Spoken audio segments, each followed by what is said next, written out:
everyone. Michael Shermer here, recording on Monday, March 30th, right in the middle of the coronavirus pandemic. And I'm here to make a book video for Giving the Devil His Due. And I have to say, I just feel bad about doing it. Of course, I feel bad that, my publisher had set up this 12-city book tour and then a book tour in the UK and Germany, all canceled, of course.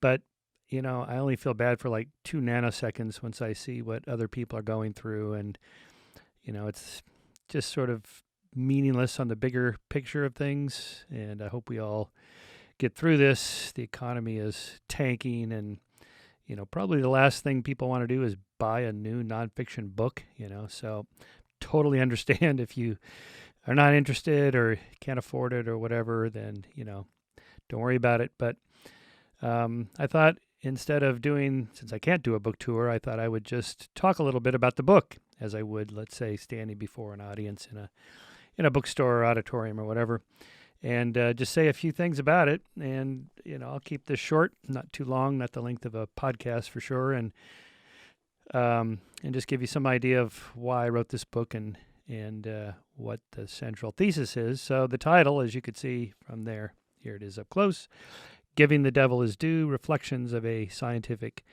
Humanist. It was inspired in part by Richard Dawkins' last book, which was a collection of his essays. And I really like that format of essays that come from all over the place that have a kind of a certain central theme to them, or the different portions of the book have themes to them. And Richard's such a beautiful writer that I thought, well, I'd like to do that, because I have basically about 15 years worth of articles and essays, commentaries, op-eds, and so forth that were published in various magazines and journals and newspapers that haven't been published anywhere else in any of my previous books. So that's what this is. Giving the Devil His Due is a collection of essays on different themes. So the themes are here. Part 1, the Advocatus Diaboli, Reflections on Free Thought and Free Speech. That's the Devil's Advocate. Part 2 is Homo Religious, Reflections on God and Religion. Part 3 is Deferred Dreams, Reflections on Politics and Society. Part 4 is Scientia Humanitatis, Reflections on Scientific Humanism. And Part 5, Transcendent Thinkers, Reflections on Controversial Intellectuals. The general theme is free speech, free thought, and heterodox thinking. That is to say, I think one of the biggest concerns I have in the last decade or so is the assault on free speech. Not from the usual quarters, which has generally been the right, who are obsessed with controlling people's thoughts and speech, and especially artistic expressions, when they feel it challenges their moral values or religious values or whatever. Weirdly, in the 21st century, it's conservatives that are defending free speech and liberals attacking free speech, that is, in favor of censorship. Censorship of what? Of hate speech. So under the rubric of squelching speech that's dangerous, hateful, angry, whatever, that it leads to violence or the threat of violence. Okay. All of this comes from a 1919 case that went before the Supreme Court, the U.S. Supreme Court, called Schenck versus the United States, in which Justice Oliver Wendell Holmes opined in his unanimous decision statement, the most stringent protection of free speech would not protect a man in falsely shouting fire in a theater and causing panic. The question in every case is whether the words used are used in such circumstances and are of such a nature as to create a clear and present danger that they will bring about the substantive evils that Congress has a right to prevent. It is a question of proximity and degree. So the problem here is who decides what is causing a clear and present danger. And his archetypal example, shouting fire in a crowded theater, doesn't really apply to the case that was at hand here. What is the case? What is the clear and present danger? 15,000 flyers distributed to draft-age men during the First World War that encouraged them to, quote, assert your rights, do not submit to intimidation, and if you do not assert and support your rights, you're helping to deny or disparage rights which it is the solemn duty of all citizens and residents of the United States to retain. The right to what? Freedom. Freedom from what?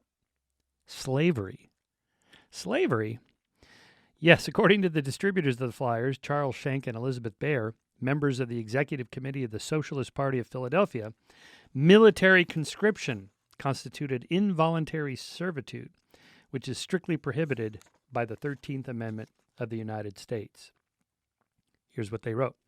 When you conscript a man and compel him to go abroad to fight against his will, you violate the most sacred right of personal liberty and substitute for it what Daniel Webster called despotism in its worst form.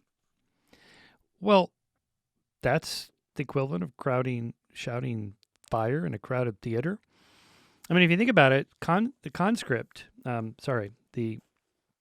draft that forces men and women into the military to risk their lives is a kind of slavery. I mean, even if you disagree with that, it's not a crazy argument. You are giving up your right to life in favor of the government taking that into their own hands, no matter how much they think it's justified. And so conscription has always been controversial in our history. Surely it's okay to debate conscription, not according to the U.S. Supreme Court Justice Holmes. Okay. Herein lies the problem. If that is hate speech, if that's the equivalent of a clear and present danger, you could throw anything into that category. Anything. Anti-Semitic comments, racist comments, misogynist comments, anything that somebody says that you disagree with comments. And, then we witness concept creep and mission creep, concept expansion and mission creep, in which by the 60s and 70s during the Civil Rights Movement, you could sort of understand why liberals in particular were concerned with, using certain labels for people, most notably the N-word, but others as well, that I'd have to agree. I think it's, terrible that people use these words. But that's different than passing a law that says those words are illegal. And therefore, the thoughts that you have behind those words are illegal. That's getting really pretty dangerous move toward autocracy and the sorts of things that they do in North Korea or Stalinist Russia. So the devil, in my metaphor here, is anybody who disagrees with you, as I wrote here in the description. The devil is anyone who disagrees with you, and what he is due is the right to speak his mind. He must have this for your own safety's sake, because his freedom is inextricably tied to your own. If he can be censored, why shouldn't you be censored? If we put up barriers to silence unpleasant ideas, what's to stop the silencing of any discussion? Anyway, so for example, in the book, I defend Scientologists, Holocaust deniers, creationists, Graham Hancock, Jordan Peterson, others with whom I disagree because I want to protect my own thoughts and rights from censorship. So I have to grant them, my devils, their due, their right to speak.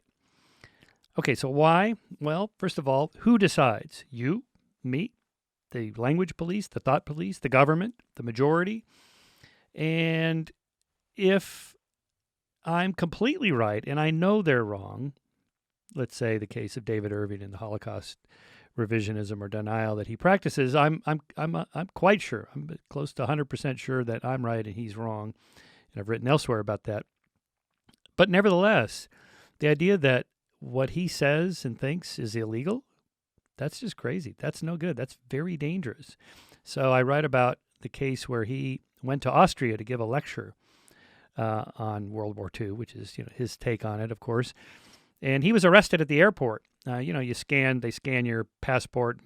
Up on the screen pops David Irving as this dangerous person, arrested, tried, convicted, and jailed for thinking about giving a speech about the Second World War. That is the very definition of a thought crime. That's right out of Orwell. That's 1984. That is crazy. So I even wrote a letter to the judge on his behalf. He didn't even know I did it, much less ask me. In which I made the case that, he may be crazy, wrong, anti-Semitic, whatever, but so what? He's free to do. He should be free to be wrong, to be crazy, to be anti-Semitic, because I want to be free to be able to think whatever I want to think. And if people want to debunk me or accuse me of being racist or anti-Semitic or whatever, anyway, I don't agree with those. It's not going to happen to me in that context. But what happens if one person's hate speech becomes another person's free speech? So the examples I give in the book are quite striking about what we mean by this. And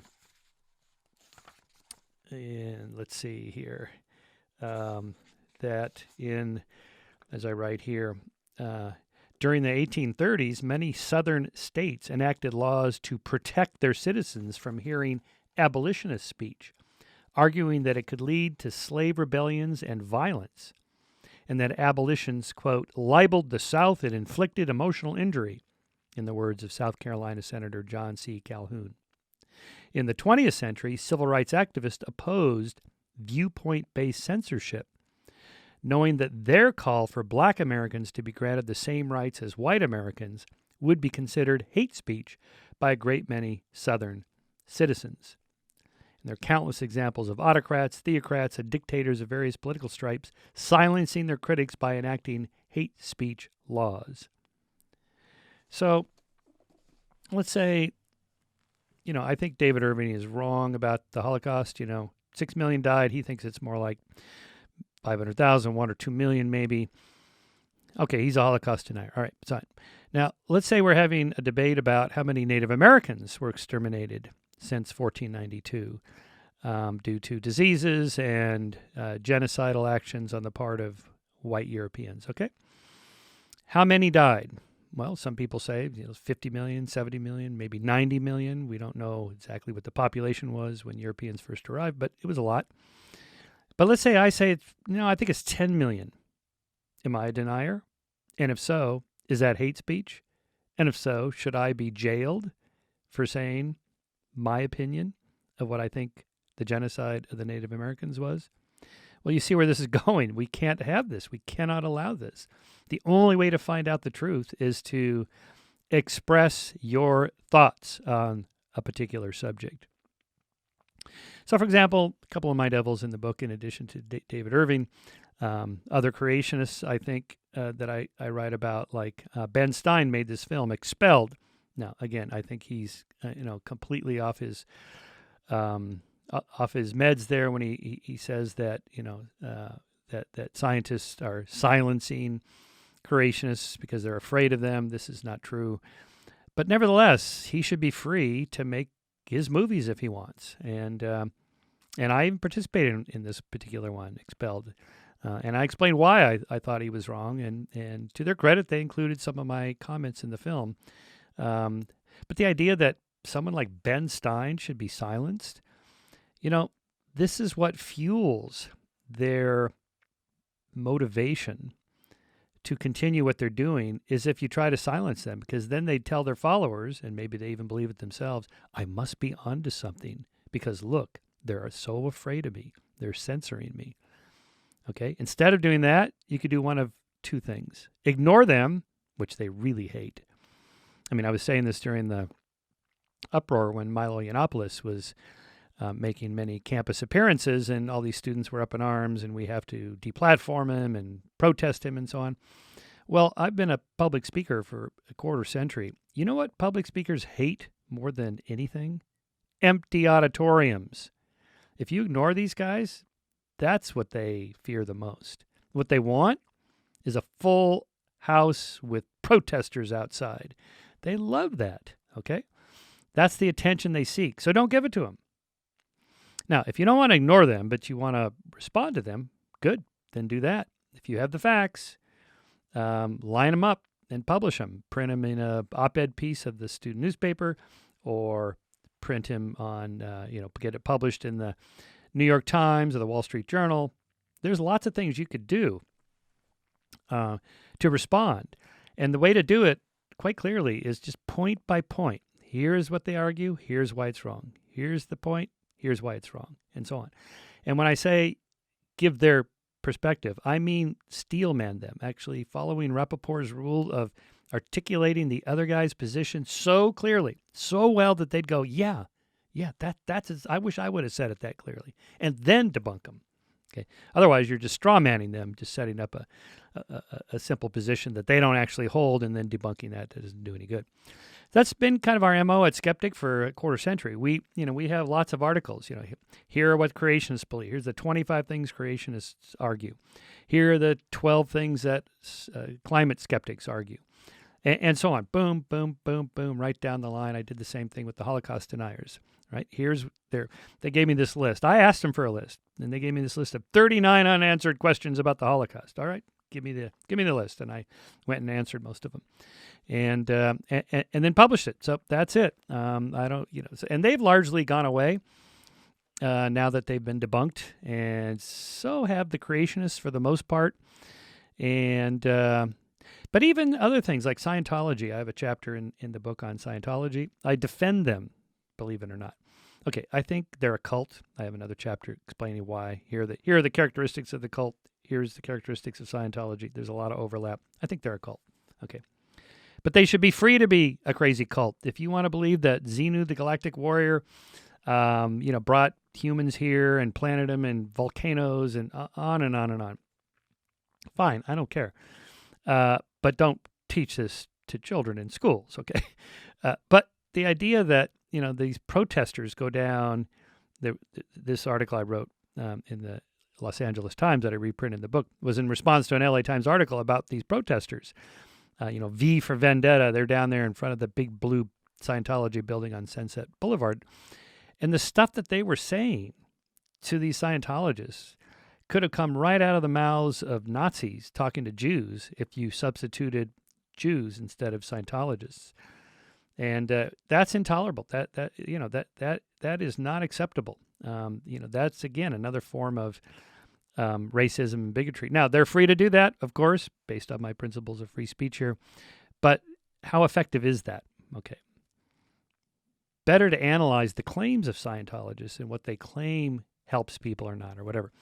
And that's what we've done in Skeptic, and that's one reason. I think we've never been sued by Scientology because we give them a fair shake, a fair treatment. I've invited them to publish articles in Skeptic before, for example, so I think that's the way to do it.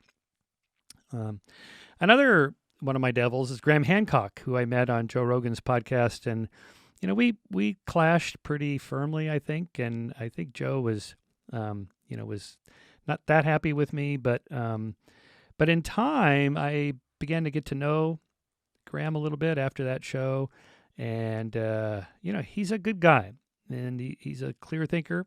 He's a great writer, and he's challenging the dogma, the mainstream. Okay, I think he's wrong. He's an alternative archaeologist that thinks tens of thousands of years before the oldest civilizations that mainstream archaeologists and historians believe are the oldest, there was this advanced civilization that lived.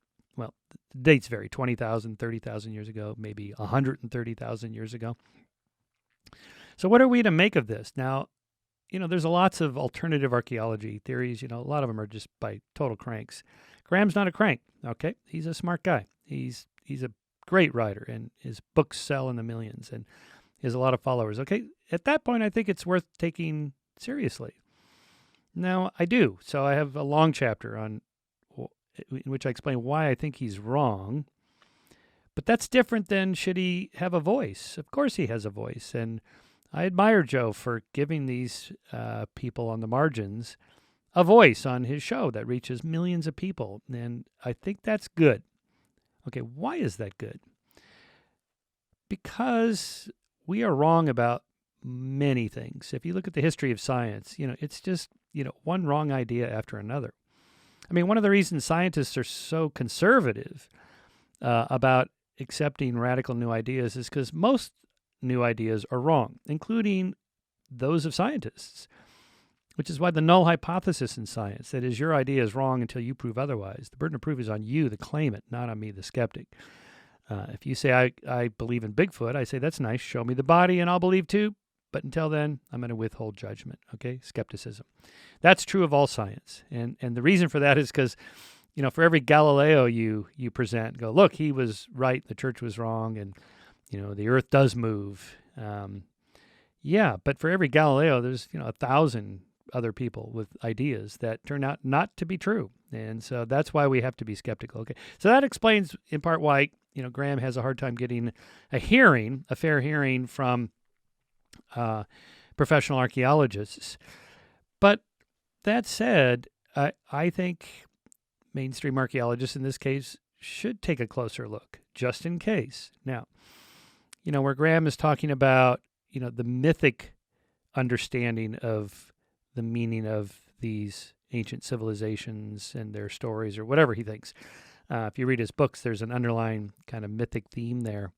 To them, that's fine. That's not really part of science. We need to focus our claims on the specific things we can test. And when we do that, I think he's got a ways to go before he's going to overturn the mainstream historical timeline. But nevertheless, he's right that there is something of a bit of a bubble there. And if you try to poke that bubble, it thickens the surface, and I'd rather have it be a little more porous.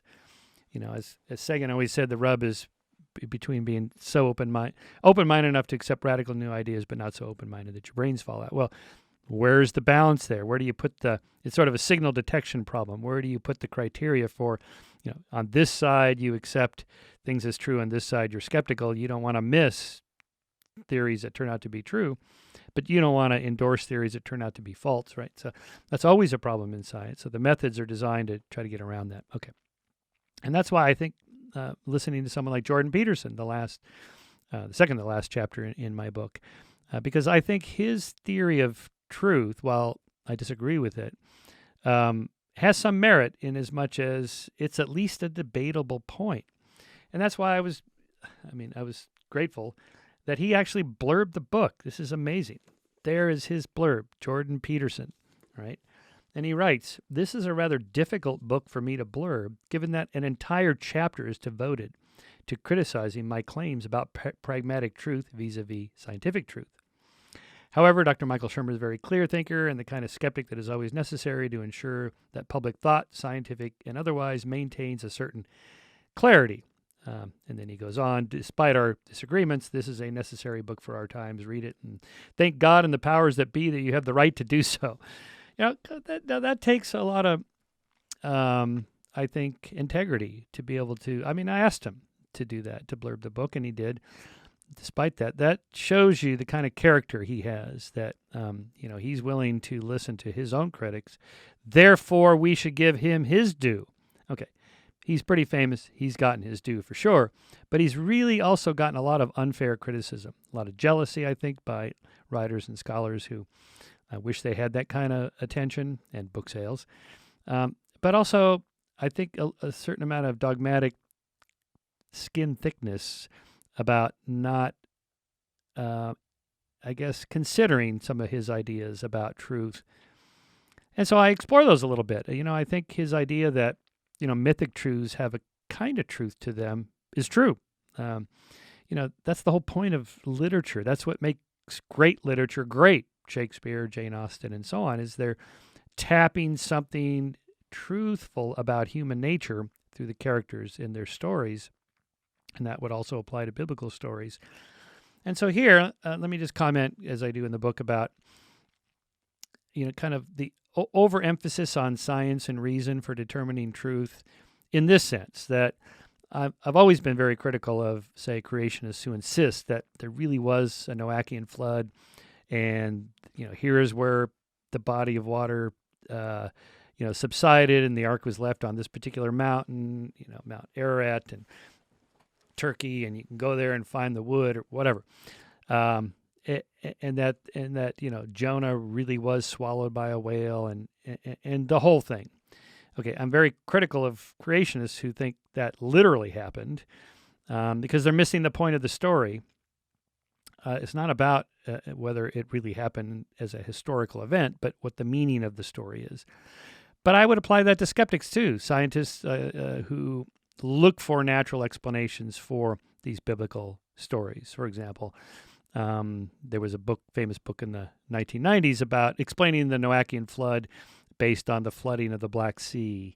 And these were geologists, super interesting book, actually, trying to explain, this is what happened historically. The Straits of Bosphorus, broke open and the Mediterranean Sea flooded the Black Sea and wiped out all the communities living on the margins of the Black Sea. And that's where the flood story came from. Now, I think it turns out they were off by several centuries or thousands of years so they had to kind of jury-rig their theory with the oral tradition carrying the story of the flood for thousands of years down to Noah's time and so on. But that's beside the point. They're looking for a natural explanation for something that may not have happened at all, because the point of the flood story isn't the flood. It's what it means, what happened to the people. It's sort of a what I call a destruction redemption myth. It's a starting over. It's a let's clean the slate. Let's forgive people. Let's move forward in building new lives. The whole born again idea. What does that mean? It means starting over. Okay, well, we all screw up and bad things happen, and we have to just pick ourselves up every day and keep moving forward. And if you obsess about the past, you're not moving forward, you're moving backwards. Okay, something along those lines. And we actually published an article once that Jesus, when he was on the cross and he's just about to die, he was given this drug, this sort of cure drug that put him into this coma, and they took him down, thought he was dead. They put him in the tomb. He wasn't actually dead. He came out of his coma, and the apostles rescued him, and he whisked him off to France, and he married Mary Magdalene, and they had children. On and on. It's like a Dan Brown novel. Dan Brown's novel was actually based on a nonfiction book, Holy Blood, Holy Grail. There was a big lawsuit between them over this. In any case, but I think people that are doing that are missing the point of the story. It's not, Jesus wasn't really resurrected. It's a mythic truth, a metaphorical truth. It represents something. So, when Jordan talks about bearing your cross and forgiving people their sins and becoming born again, starting over, I think there's a kind of truth to that, in a sense that it's tapping something about human nature and what life is really like. And so to ask, yeah, but did it really happen? I think is to miss the point. Here's how I put it at the end of that chapter.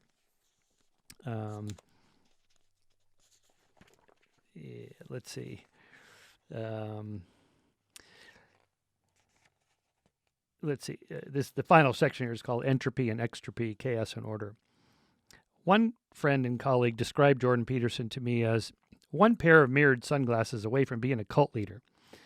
This is too clever by half. The people I met at the Thousand Oaks event, where Jordan was speaking, were nothing like glazed-eyed Jim Jones followers, nor were they mostly angry young white men, as Peterson's critics repeat like a mantra. As I gazed around the auditorium, an informal head count put the gender ratio at roughly 65-35 male-female, ages varying widely, and so on. In point of fact, the subtitle of the 12 Rules for Life is An Antidote to Chaos, which leads me to a final point on the Jordan Peterson phenomenon, namely his worldview, which is well aligned with the reality most people experience, and another contributing factor to his popularity. Life can be, in the oft-quoted observation of the political philosopher Thomas Hobbes, solitary, poor, nasty, brutish, and short.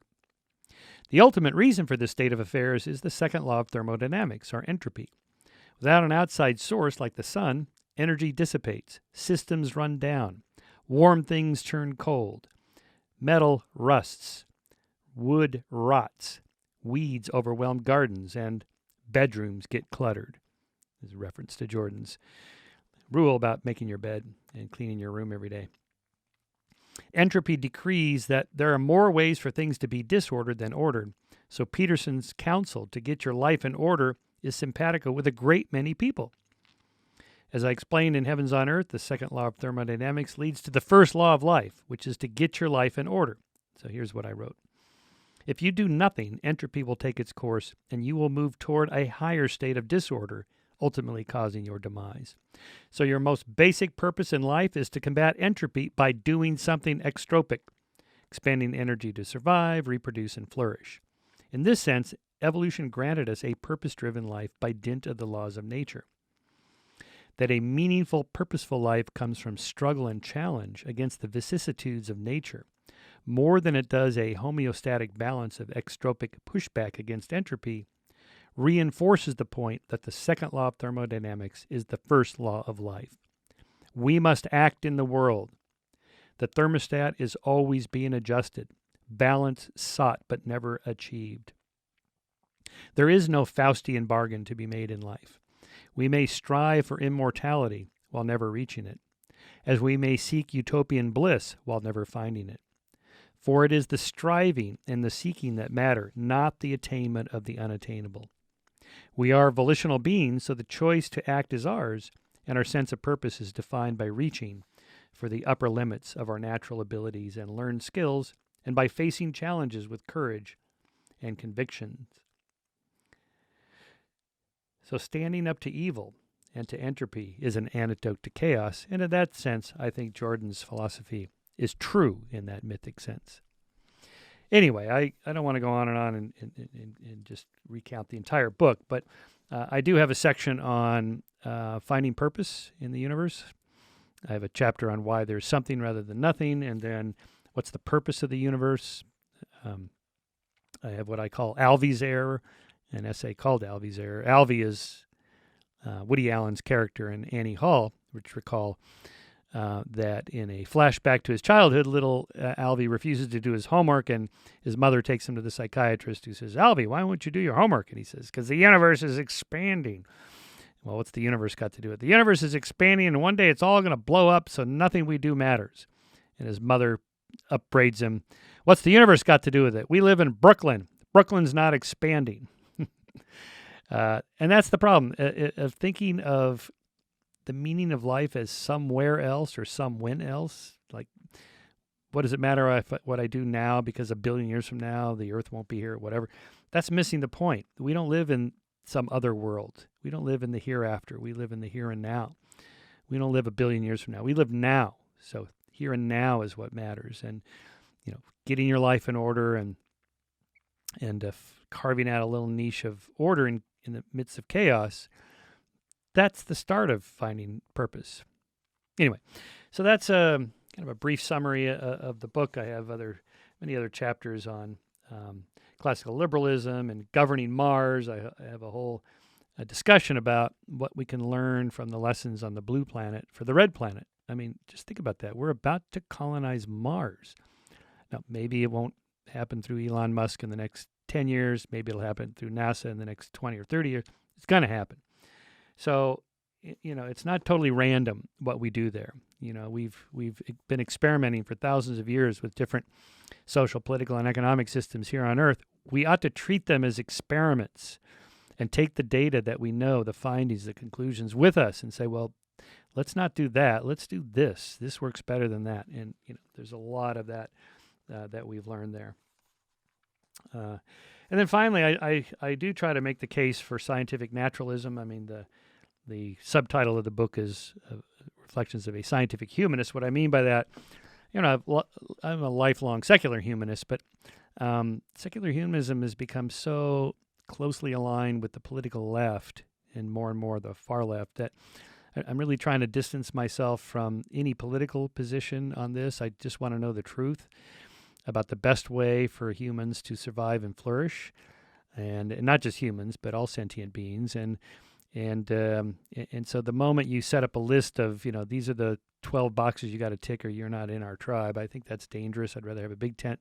So I think the idea of maybe Enlightenment humanism, or as I'm calling it now, scientific humanism, works because, we're all interested in that question of what is truth. So there I attempt to make in those three chapters there, the case that science can, if not determine human values, then certainly in moral values, but certainly inform them greatly. Now, my professional philosopher friends who have read these articles that are now chapters tell me I haven't quite technically overturned the naturalistic fallacy, that Hume's admonition that we should not try to go from is to ought.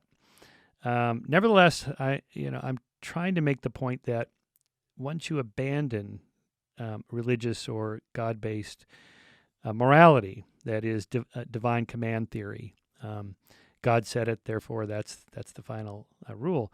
Well, Plato debunked that principle 2,500 years ago, and it's never been brought back rationally through philosophy.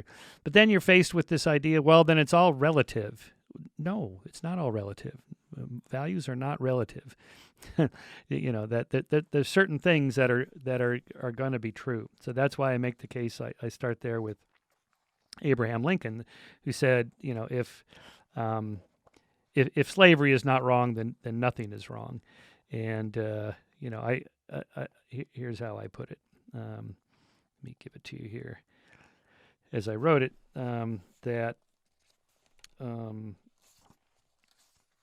Here we go.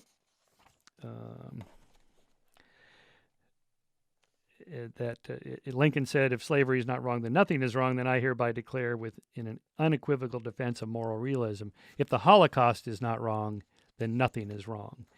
And so why? So here's the case that I make, and you can judge it for yourself.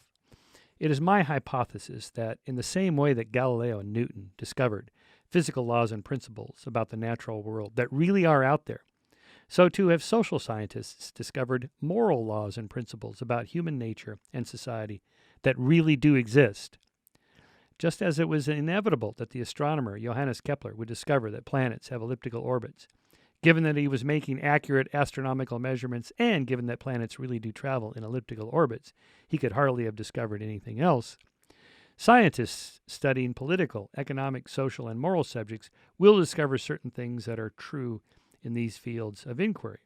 For example, that democracies are better than autocracies, that market economies are superior to command economies, that torture and the death penalty do not curb crime, that burning women as witches is a fallacious idea, that women are not too weak and emotional to run companies or countries, and, most poignantly here, that blacks do not like being enslaved and that Jews do not want to be exterminated.